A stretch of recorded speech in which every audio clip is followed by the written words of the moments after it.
में रिलीज हुई है, नाम है स्यूटॉन। सोचिए यार, आप एक मस्त सुनसान सड़क से गुजर रहे हैं आराम से, और वहाँ पे दो आदमी आगे जिनके पास बाइक्स है, उनका एक्सीडेंट हो गया। क्या एक्सीडेंट? और वो सड़क पर पड़े हुए हैं। उनके पास एक सूटकेस भर के रोकड़ा है, पास ही नशीले पदार्थ के पैकेट्स बिखरे पड़े हैं, इसके अलावा 2 गन्स भी पड़े हुए हैं। ऐसे में आप क्या करोगे? आपके पास 3 ऑप्शंस होंगे। या तो आप वहाँ पे एक परफेक्ट क्राइम की सेटिंग करके वो रोकड़े वाला सूटकेस उठाकर निकल सकते हैं, या पुलिस को कॉल कर सकते हैं, या फिर तीसरा ऑप्शन होगा कि आप बिना कुछ किए चुपचाप अपना काम धंधा देखने चले जाएं, किसी से कोई मतलब नहीं, जो होगा देखा जाएगा। हाँ, अब सवाल यह है कि आप इनमें से कौन सा ऑप्शन चूज करेंगे, मतलब इस सिचुएशन में आप क्या करेंगे। क्योंकि दोस्तों, कहानी की हीरोइन भी ठीक ऐसी ही एक सिचुएशन में फंसती है। उसके जहन में भी यही 3 ऑप्शंस आते हैं, उसे कौन सा ऑप्शन चुनना चाहिए। और अगर उसको 3 चांस मिले और तीनों ऑप्शंस को आजमाने का मौका मिले, तो क्या किसी भी ऑप्शन में वो रोकड़ा हड़प कर बच सकेगी? और हर सिचुएशन में वो बचने के लिए क्या क्या करती है, यही है इस मूवी की दमदार कहानी। वैसे एक और चीज बताऊं, वो सिर्फ सुई और धागे का इस्तेमाल करती है हर सिचुएशन में खुद को बचाने के लिए। कुछ अलग है ना? आइए, स्वागत है आपका एक्सप्लेन में। तो कहानी की शुरुआत में 3 अलग अलग जगहों को दिखाते हैं, और हर जगह पे मूवी की हीरोइन, जिसका नाम बारबरा है,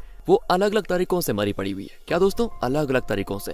हाँ, एक तो है गार्डन जहाँ मरी हुई बारबरा के हाथ में धागे की फिरकी है, और एक सूटकेस है जिसके हैंडल में हथकड़ी लगी है। दूसरी जगह है एक बिल्डिंग के अंदर जहाँ बारबरा के हाथ में हथकड़ी लगी है, और तीसरी जगह है एक जलती हुई बिल्डिंग के बाहर जहाँ आग के बीच में बारबरा मरने की हालत में पड़ी हुई है। और यहाँ बारबरा के वॉइस ओवर में बताया जाता है कि मेरी इस हालत की वजह है मेरा गलत फैसला। वो क्या फैसला था, ये जानकर आप जरूर दंग रह जाएंगे। कहीं आप भी इस सिचुएशन में ना फंसे, इसीलिए आपकी भलाई के लिए मैं बता ही देती हूँ। बारबरा के इस वॉइस ओवर के बाद दोस्तों, स्क्रीन पे सिलाई करके मूवी का टाइटल स्यूटॉन डालकर मूवी होती है शुरू। और यहाँ बारबरा अपने घर में सोकर उठती है आराम से। वो एक टेलर है। वैसे जब बारबरा बहुत कम उम्र की थी, तब उसकी माँ चल बसी, जो कि खुद भी एक टेलर थी, और उनकी आखिरी इच्छा थी कि उनके मरने के बाद भी बारबरा ये टेलर की शॉप बंद ना करे, उसे खुद चलाए। इसीलिए बारबरा आज तक दोस्तों टेलर की शॉप चला रही है। हालांकि उसको ये काम पसंद नहीं है, वो मजबूरी में कर रही है। और ये कोई मामूली टेलर नहीं है दोस्तों। उसके घर में बेडरूम से लेकर बाथरूम तक हर जगह सीलिंग पे धागों को जैसे नेटवर्क बनाया हुआ है। हर तरफ सिलाई के जरिए बने हुए कुछ इमेजेस हैं, जिनमें बारबरा और उसकी माँ साथ में है। लगता है धागे में मास्टरी करके रखी हुई है इसने। और जो भी वो बनाती है, दिखने इसमें पूरे ओरिजिनल फोटोज जैसे दिखते हैं। एक डोर खींची तो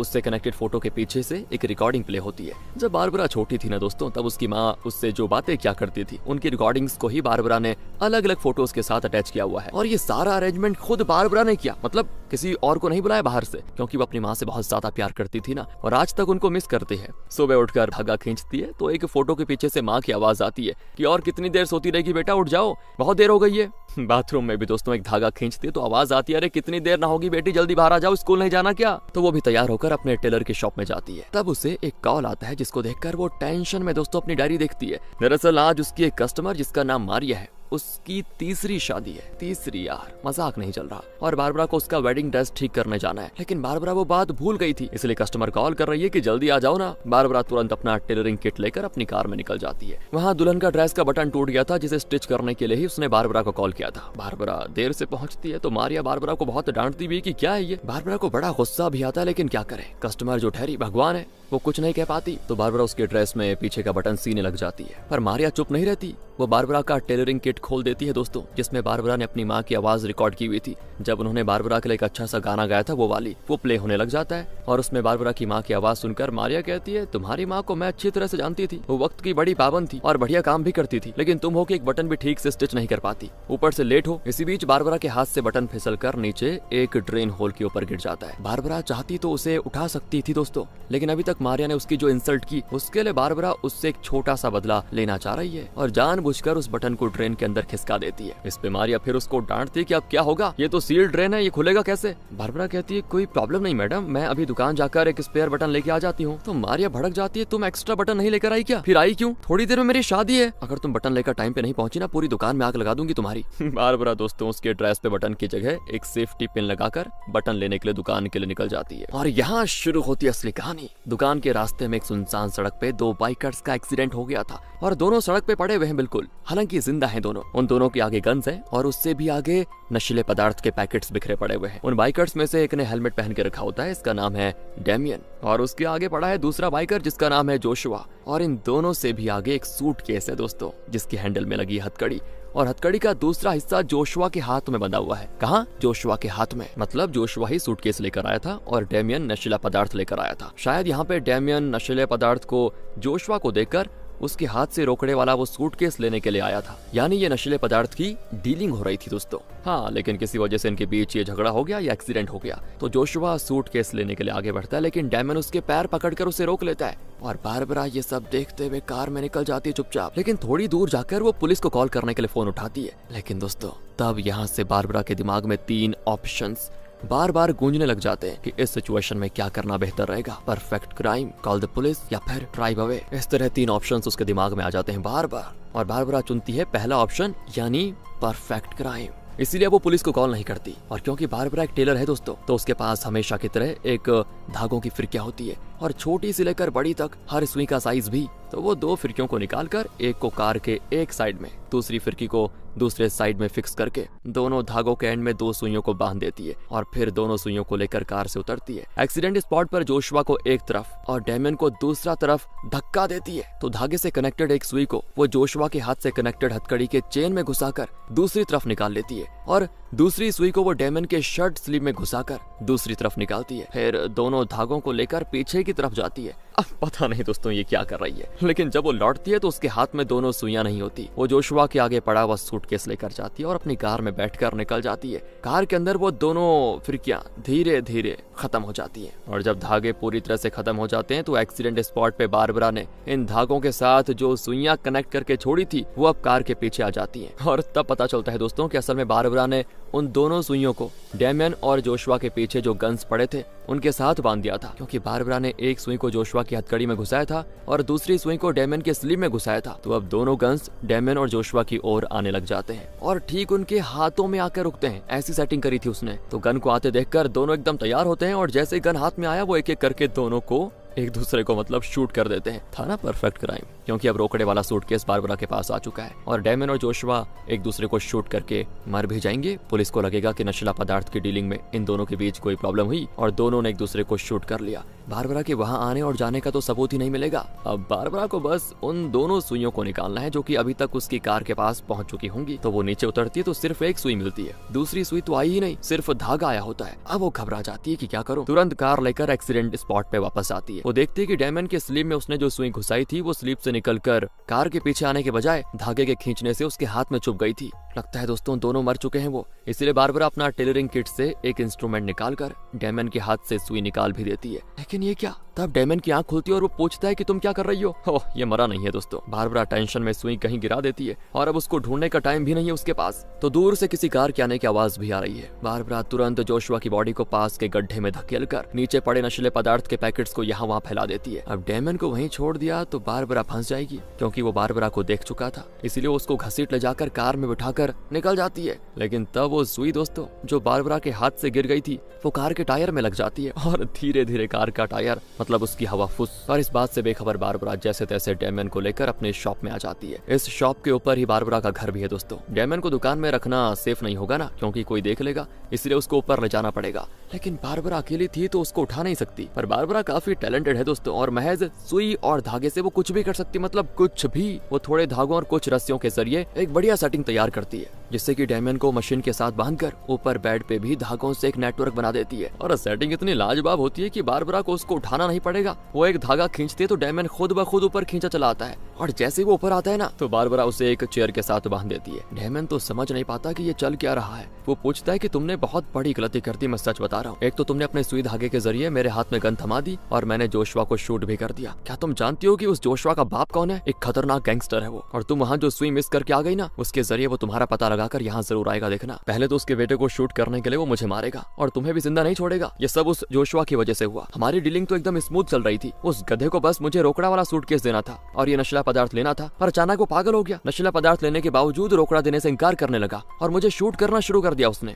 तभी तो वो एक्सीडेंट हुआ था, वरना मैं यहाँ थोड़ी ना बैठा होता। देखो मेरी बात मानो, यहाँ पे हम दोनों सेफ नहीं है। हमें अभी यहाँ से कहीं दूर जाना चाहिए। लेकिन दोस्तों बारबरा ये घर नहीं छोड़ सकती, क्योंकि यहाँ उसकी माँ की यादें बसी हुई है। अब नीचे कोई दरवाजा नॉक करता है तो वो डैमियन के मुंह में कपड़ा घुसाकर नीचे आ जाती है। तो वही मारिया आई होती है। वो चिल्लाती कि मैंने तुम्हें बटन लेने के लिए भेजा, कहाँ थी तुम? तो बारबरा उसको अंदर नहीं आने देती और बटन लेकर खुद बाहर जाकर उसके ड्रेस पे स्टिच करने लगती है। ये मारिया दोस्तों बड़े गुस्से में अभी, लेकिन बारबरा की दुकान के बाहर जो वाक्य लिखे हुए हैं उसे पढ़कर वो कूल हो जाती है। वहाँ लिखा होता है वक्त अच्छा हो या बुरा उसे गुजरना ही तो पड़ता है। वो बारबरा से कहती है ये मेरी तीसरी शादी है, इसलिए मैं सब कुछ परफेक्ट करना चाहती थी और तुम पर बरस पड़ी, सॉरी, प्लीज मेरी बात का बुरा मत मानना, ये पैसे रख लो। और बारबरा को पैसे देकर अपना बटन सिलवाकर वो निकल जाती है। और फिर वो ऊपर आकर डेमन से कोई बात छेड़ने लगती है कि इतने में फिर दुकान के दरवाजे पर कोई आ जाता है। वो एक बुजुर्ग है दोस्तों, जिसे बारबरा ने एम्ब्रॉयडरी के जरिए फोटो जैसे इमेजेस बनाना सिखाया था। और बारबरा ने जिस तरह अपने घर भर में ये टॉकिंग फोटोज बना के रखे हुए हैं वो सब भी बारबरा ने इनको सिखाया था। कुछ दिन के बाद बुजुर्ग की वाइफ का बर्थडे है, तो वो उसे इस तरह के टॉकिंग फोटोज गिफ्ट देकर सरप्राइज देना चाहता है। वो अपने हाथ के बनाए हुए टॉकिंग फोटोज बारबरा को दिखाने आया था कि जरा देखना कैसे हैं ये। तो बारबरा जैसे तैसे उनको निपटा ही रही होती है कि बीच में डेमियन धीरे धीरे नीचे की ओर आने लगता है और तो और वो सूटकेस भी अपने पैरों के बीच में दबाकर नीचे लेके आ जाता है। इसी बीच बारबरा बुजुर्ग को निपटाकर दुकान के दरवाजे पे 3 धागों से एक बढ़िया सा ट्रैप सेट करती है। फिर डेमियन को ऊपर ले जाकर उसकी कुर्सी के नीचे एक बोर्ड सेट करती है और बताती है कि ये सब मैं तुम्हें बचाने के लिए कर रही हूँ, जरा सा भी हिले तो फंस जाओगे, ध्यान रहे। फिर वो डेमियन की कुर्सी भी एक धागे से कनेक्ट कर देती है और डेमियन के पीछे एक धागे के जरिए उसका गन भी लटका देती है। और दोस्तों फिर सूटकेस लेकर बारबरा एक टेबल के पीछे छुप जाती है और जोशुआ के बाप का इंतजार करती है। बताए बहुत देर बाद जोशुआ का बाप, जिसका नाम बर्नार्ड है, वो आ ही जाता है और वो जैसे दुकान का दरवाजा खोलता है तो बारबरा का सेट किया हुआ धागों का ट्रैप एक्टिवेट हो जाता है और दरवाजे के ऊपर से एक धागा नीचे आकर बर्नार्ड के हाथ में बंध जाता है। दूसरी ओर डेमन की कुर्सी जिस बोर्ड के ऊपर थी वो फिसल जाती है और वो नीचे की ओर आने लगता है। और जैसे ही वो नीचे पहुंचता है तो उसके पीछे जो बारबरा ने धागों से गन लटका के रखा हुआ था ना, वो बढ़िया तरीके से डेमन के एकदम पास आकर रुकता है। तो डेमन बर्नार्ड को शूट करने लग जाता है, लेकिन उसमें बुलेट्स नहीं होते। अब बर्नार्ड अपने हाथ में बंधे धागे को काटकर डेमन को शूट कर देता है। तो बारबरा सूटकेस लेकर भागती है, लेकिन बर्नार्ड उसे चेज करता है और आखिर गार्डन जैसी जगह पे वो बारबरा को शूट कर देता है। उस सूटकेस में दोस्तों ना सिर्फ रोकड़ा था बल्कि एक डिवाइस भी था। तो बर्नार्ड डिवाइस को छोड़कर सिर्फ रोकड़ा लेकर निकल जाता है। यानी एक परफेक्ट क्राइम करके रोकड़े के साथ बच निकलने का जो बारबरा का प्लान था वो फ्लॉप रहा और ऊपर से उसकी जान भी चली गई। दोस्तों आ जाइए, अब हम उस सीन को दोबारा देखेंगे जब बारबरा ने उन 2 बाइकर्स को सड़क पे पड़े पड़े पुलिस को कॉल करने के लिए अपना फोन उठाया था। और इस बार भी उसके माइंड में तीनों ऑप्शंस बार बार आते हैं कि perfect crime, call the police या फिर ड्राइव अवे। तो अब बारबरा पुलिस को कॉल करने का फैसला करती है। बारबरा ने जो भी देखा वो पुलिस को सारी चीजें डिटेल में बता देती है। तो पुलिस ऑफिसर कहती है तुम वहीं रुको, मैं थोड़ी देर में पहुंच जाऊंगी। इसी बीच बारबरा एक्सीडेंट स्पॉट के पास जाकर उस सूटकेस को देखती है और अगले सीन में दोस्तों पुलिस ऑफिसर भी वहाँ पे आ जाती है और देखती है कि 2 आदमी नीचे पड़े हुए हैं, नशीले पदार्थ के पैकेट्स बिखरे पड़े हुए हैं और 2 गन्स भी पड़े हुए हैं। तो एक एक्सपीरियंस्ड पुलिस ऑफिसर होने के नाते वो गेस कर पाती है कि यहाँ पे क्या क्या हुआ होगा। वो समझ जाती है कि यहाँ नशीले पदार्थ की डीलिंग हुई होगी पक्का, तो रोकड़ा भी एक्सचेंज हुआ होगा और तो और जोशुआ के हाथ में कटी हुई हथकड़ी भी है, मतलब हथकड़ी का दूसरा एंड गायब है। इन दोनों के अलावा यहाँ सिर्फ बारबरा थी तो जरूर रोकड़ा उसी के पास होगा। ये गेस करके पुलिस ऑफिसर बारबरा की कार की तलाशी लेती है और सूटकेस मिल जाता है दोस्तों। तो फिर बारबरा को इन्हीं का साथी मानकर पुलिस ऑफिसर उसे और बाकी दोनों को भी अरेस्ट करके पुलिस स्टेशन लेके जाती है। फिर तीनों को एक कमरे में अलग अलग हथकड़ियां पहनाकर पूछती है वो कि अब बताओ सच क्या है। जोशुआ तो रो ही देता है। वो कहता है कि मेरी इस गलती के लिए मेरे बाप मुझे कभी माफ नहीं करेगा, वैसे भी वो मुझे नालायक समझता है। अब वो ना मुझे जिंदा छोड़ेगा, ना आपको और ना ही डेमन को या फिर इस लड़की को। पुलिस ऑफिसर कहती है मेरे पास तुम्हारा ये ड्रामा देखने का बिल्कुल टाइम नहीं है, पहले बता दूं, मुझे एक जरूरी काम है, उसे खत्म करके फिर तुम तीनों की खबर लेती हूँ। कहकर पुलिस ऑफिसर दरवाजा खोलती है तो वहाँ खड़ी होती है मारिया। और वैसे यहाँ पे हो रही है मारिया की शादी और उसकी शादी करवा रही है ये पुलिस ऑफिसर। दोस्तों यहाँ बारबरा देखती है कि इन तीनों के हथकड़ियों की चाबी टेबल पर ही है, लगता है पुलिस ऑफिसर उसे यहाँ भूल कर चली गई थी। तो बारबरा डेमन से कहती है तुम अपना बेल्ट और शू लेस निकाल कर दोनों को रस्सी की तरह बांधो, हम दोनों मिलकर उस चाबी को निकालेंगे। दूसरी ओर दोस्तों मारिया के ड्रेस में अभी तक बारबरा ने बटन तो सिया ही नहीं था, याद है ना आपको कंडीशन, क्योंकि बारबरा उसके ड्रेस पे सेफ्टी पिन लगाकर आ गई थी। अब वो पिन निकलकर मारिया की पीठ पे चुभता है और खून तक निकल आता है। यहाँ डेमन अपना बेल्ट और शू लेस को बांध रहा होता है तो बारबरा एक सुई को धागे के साथ बांधकर एक छोटा सा पेपर कोन बनाकर उसके अंदर सुई को घुसा देती है। फिर उसे एक बड़े पेपर का रोल बनाकर उस कोन को अंदर घुसा देती है। अब बारबरा डेमन से कहती है अब अपने बेल्ट को ठीक उस चाबी पे फेंको। वो कई बार कोशिश करके आखिर में ठीक जगह पे फेंकने में सफल हो जाता है और अब बारबरा उस बड़े पेपर रोल में फूंकती है तो उसके अंदर से छोटा कोन निकलकर सीधे उस किचन के रिंग के अंदर घुसता है। कोन के अंदर तो धागे के साथ बंधी हुई सुई है दोस्तों, जो ठीक डेमन के बेल्ट में घुस जाती है। अब अगर डेमन अपना बेल्ट खींचेगा तो उस सुई धागे के साथ चाबी भी उसके पास खींची चली आएगी। बहुत ही अकलमंद है यार ये बारबरा। लेकिन इससे पहले कि ये लोग चाबी को अपनी ओर खींच पाते, वहाँ मारिया जिद पकड़ लेती है कि इस तरह बिना बटन के मैं शादी नहीं करूंगी, सेफ्टी पिन के चुभने से मुझे दर्द हो रहा है बहुत और खून तक निकल आया। तो पुलिस ऑफिसर कहती है तुम्हें जिसकी जरूरत है वो मेरे पास है। कहकर वो झट से कमरे में आ जाती है जहाँ इन तीनों को हथकड़ी पहना कर रखा गया था वहीं। अब उसकी आहट को सुनते ही डेमन अपना बेल्ट खींच लेता है और बारबरा भी अपनी सुई खींच लेती है और चाबी वहीं की वहीं रह जाती है। इतने में आती पुलिस ऑफिसर और चाबी से बारबरा की हथकड़ी खोलकर उससे बाहर ले जाकर मारिया का ड्रेस स्टिच करने को कहती है। बारबरा भी वैसा ही करती क्योंकि वो उसका काम है। इसके बाद पुलिस ऑफिसर उसे वापस उसी कमरे में ले जाकर हथकड़ी पहना देती है, लेकिन इस बार वो चाबी को टेबल पर ना रखकर उसे एक हैंगर में टांग देती है और इस बार भी वही पुराना टेक्निक यूज करके डेमियन चाबी को अपने पास खींच लेता है। और बारबरा ने पहले उससे कह दिया था कि चाबी तुम्हारे हाथ में आने के बाद तुम मुझे भी खोल देना और सूटकेस में रखी रकम में से आधा मेरा हो जाएगा। डेमियन भी मान गया था, लेकिन अब चाबी मिलने के बाद वो सिर्फ अपनी हथकड़ी खोलकर सूटकेस और बारबरा की कार की चाबी लेकर वहां से बच निकलता है। अब जोशुआ बारबरा को बताता है कि मुझे मेरे बाप का ये 2 नंबर का बिजनेस बिल्कुल अच्छा नहीं लगता, मैं करना भी नहीं चाहता था, लेकिन क्या करूँ ना, वो चाहता है कि उसके मरने के बाद उसका ये नशीला पदार्थ का बिजनेस मैं संभालूं, लेकिन मुझे नहीं पसंद। अगर मैंने उसकी बात नहीं मानी ना तो वो मुझे जान से भी मार देगा। तो इसी बीच दोस्तों बारबरा को एक आइडिया आता है और वो दीवार पर लगे 2 इलेक्ट्रिक वायर्स को उखाड़ लेती है, फिर उसको थोड़ा कट करती है जिससे कि अंदर का कॉपर वायर एक्सपोज हो जाए। जोशुआ के पास एक प्लग पॉइंट होता है जिसके ऊपर बारबरा उसी पेपर कोन फूंकने की टेक्निक को यूज करके धागे से बंधी सुई को उस प्लग के ऊपर फिक्स कर देती है और उस धागे के जरिए उन दोनों वायर्स को प्लग पॉइंट की ओर भेज रही थी वो। लेकिन इतने में बाहर बर्नार्ड आ जाता है। पुलिस ऑफिसर उससे भिड़ जाती है तो वो तो पुलिस ऑफिसर के पैर में शूट कर देता है और कमरे के अंदर घुस आता है। फिर वो बारबरा पे चिल्लाता है कि तुम्हारी वजह से मेरे बेटे को पुलिस स्टेशन देखना पड़ गया। इसी बीच पुलिस ऑफिसर रेंगते रेंगते कमरे के एंट्रेंस तक आ जाती है और प्लग पॉइंट के पास बारबरा के सेट किए हुए वायर्स को देखकर वो इशारा करके बारबरा से पूछती है क्या तुम कुछ प्लान कर रही हो। तो बारबरा भी उसे इशारा करती है कि वायर को प्लग पॉइंट में घुसाओ, बाकी का काम मैं देख लूंगी। पुलिस ऑफिसर वायर को प्लग पॉइंट में घुसाती है तो अगले ही पल बारबरा के हाथ में वायर का जो एंड है उससे वो बर्नार्ड की बंदूक के मुंह में घुसा देती है। शॉक के मारे बर्नार्ड बेहोश हो जाता है, लेकिन बेहोश होते वक्त वो गन का ट्रिगर भी दबा देता है और बुलेट सीधे बारबरा के पेट को चीर देती है। फिर पुलिस ऑफिसर बर्नार्ड को हथकड़ी पहना देती है, लेकिन बारबरा तड़प तड़प कर मर जाती है, यानी कि ऑप्शन 2 में भी वो फेल हो जाती है। यहाँ से फिर उसी सीन में आ जाइए दोस्तों जहाँ बारबरा ने अभी अभी उन 2 बाइकर्स को सड़क पे पड़े हुए देखा है और उनके पीछे 2 गन्स, सामने नशीले पदार्थ के पैकेट्स और हथकड़ी के साथ एक सूटकेस पड़ा हुआ है। बारबरा के माइंड में फिर वही 3 ऑप्शंस आते हैं, यानी परफेक्ट क्राइम हो गया, कॉल द पुलिस हो गया या ड्राइव अवे हो गया। और इस बार बारबरा तीसरा ऑप्शन चूज करती है, यानी ड्राइव अवे, और बिना कुछ किए वहां से चुपचाप चले जाने का फैसला करती है, जैसे कि यहाँ पे कुछ हुआ ही नहीं। वो सीधे अपनी दुकान में पहुंचती है और मारिया के ड्रेस के लिए स्पेयर बटन लेकर वो वापस जाने लगती है, लेकिन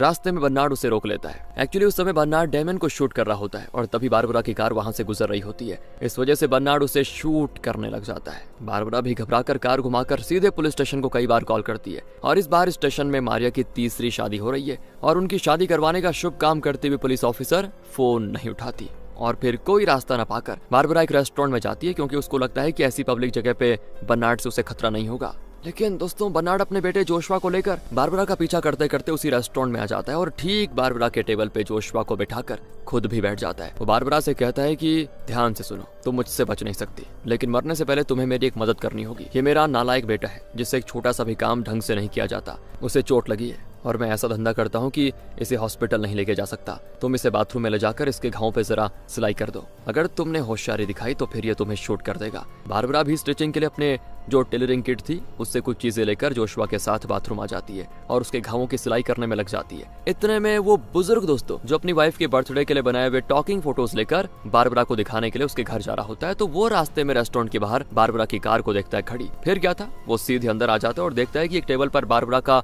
टेलरिंग किट पड़ा हुआ है और बुजुर्ग तो बखूबी जानता है कि ये बारबरा का किट है क्योंकि वो काफी टाइम से उसके साथ सीख रहा था। तो वहाँ बैठे बर्नार्ड से वो पूछता है ये बारबरा का है ना ये किट, ये यहाँ कैसे आया और वैसे आप उसके क्या लगते हैं। तो बर्नार्ड झूठ बोलता है कि मैं बारबरा का अंकल हूँ। बुजुर्ग कहता है कि आपको देखकर लगता नहीं कि आप उसके अंकल हो। फिर बर्नार्ड गुस्से में कहता है कि तुम्हें क्या लगता है क्या नहीं लगता, इससे मुझे कोई फर्क नहीं पड़ता, मैं उसका अंकल ही हूँ, समझे, कोई प्रॉब्लम है क्या। बुजुर्ग कहता है नहीं नहीं, मैं तो बारबरा के लिए खुश हूँ क्योंकि मैंने सोचा कि उस बेचारी का कोई नहीं है, एक माँ थी वो भी बहुत पहले चल बसी, कम से कम आप तो हैं जो उसके रिश्तेदार हैं, और ये जानकर मुझे बड़ी खुशी हुई। दूसरी ओर बाथरूम में जोशुआ फूट फूट कर रोता है कि मुझे अपने बाप से छुटकारा चाहिए, वो मुझे बुरा काम करने पे मजबूर कर रहा है, किसी न किसी दिन मुझे मार भी डालेगा। बारबरा उसको डांट देती कि अबे तू इतना बड़ा हो चुका है और अभी भी बच्चों की तरह रो रहा है, तुझे बस अपने गुंडे बाप से छुटकारा चाहिए ना, मैं जैसा कहती हूँ बिल्कुल वैसा ही कर, तुम्हारी नैया पार हो जाएगी। ये लो इन दोनों फिरकियों को अपनी हथेली में कस के पकड़े रखो और ये फिरकियां ही तुम्हारी लाइफ लाइन है, याद रहे चाहे कुछ भी हो जाए इन फिरकियों को अपने हाथ से जाने मत देना। जब मैं इशारा करूंगी ना तो पहले ब्लू कलर के इस धागे वाली फिरकी को खींचना,